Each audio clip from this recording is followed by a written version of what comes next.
جہاد پالیسی تھی جو افغانستان، کشمیر، سینٹرل ایشیا تک چلی، اور اس میں زیادہ تر مذہبی جماعتوں کے لوگ استعمال ہوئے، اور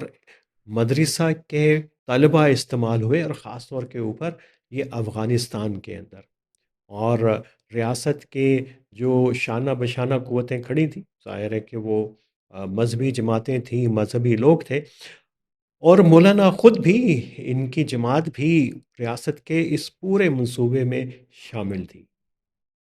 مولانا کے خود اپنے تقریریں ایسی ہیں، خاص طور کے اوپر 1999 میں جب انہوں نے پاکستان میں امریکی شہریوں کے قتل کا فتویٰ دیا تھا، تو وہاں سے لے کے اور ابھی تک پلوں کے نیچے سے کافی پانی بہا ہے، لیکن مولانا ریاست کے ساتھ ہی کھڑے رہے،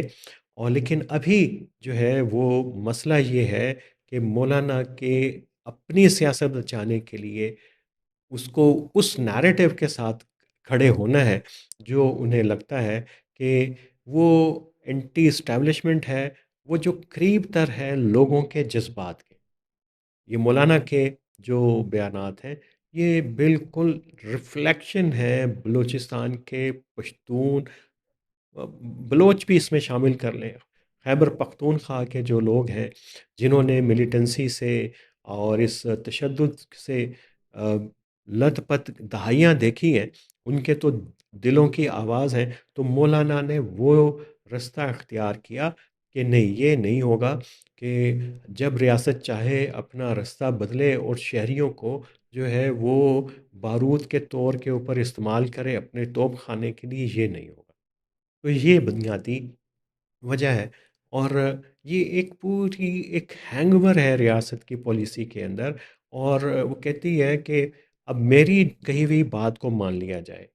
اور اتنی حساس ہے ریاست اس معاملے کے اندر کہ وہ بالکل کوئی بات سننا نہیں چاہتی، وہ یہ بات ماننا نہیں چاہتی کہ یہ ابھی کچھ مہینے پہلے کی بات ہے۔ یہ ریاست آ، ان شدت پسندوں کے لیے، یہ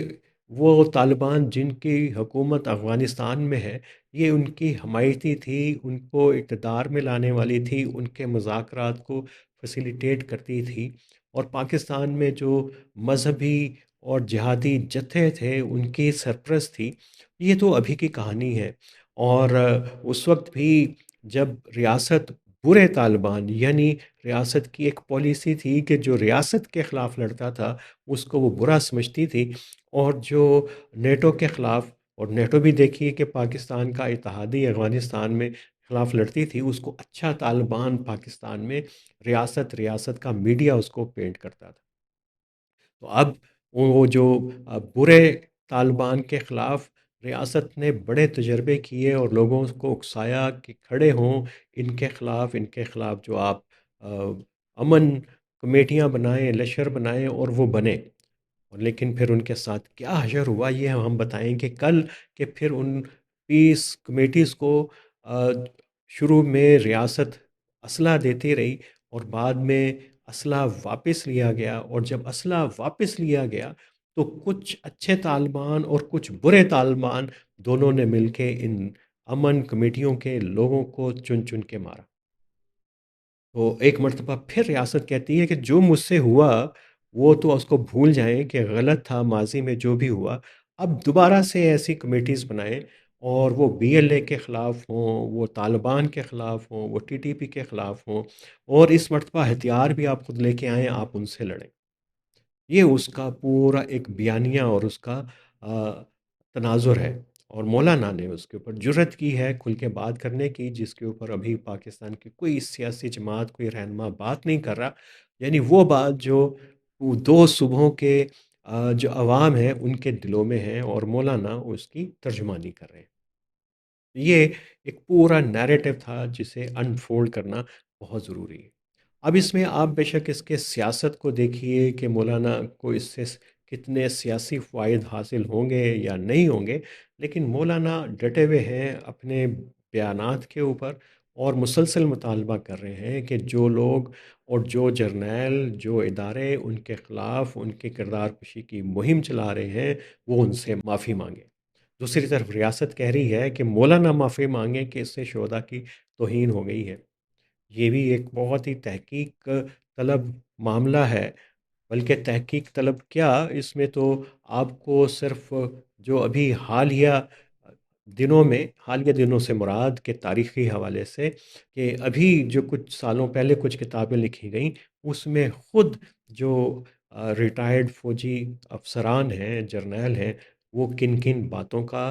اعتراف کر رہے ہیں۔ تو مولانا کا یہ بیان تو اس کے سامنے کوئی حیثیت بھی نہیں رکھتا، تو اس کو آپ جا کے تاریخی حوالے کے طور کے اوپر دیکھ سکتے ہیں۔ بس اس میں بات یہ ہوئی ہے کہ چونکہ ریاست کا ایک عمل جاری ہے، وہ کہتی ہے کہ میں ہارڈ ہو رہی ہوں اور ہارڈننگ کا پروسیس ایک چل رہا ہے، سخت ریاست بنتی جا رہی ہے۔ تو جب سخت ریاست ہوتی ہے تو اس کے آ،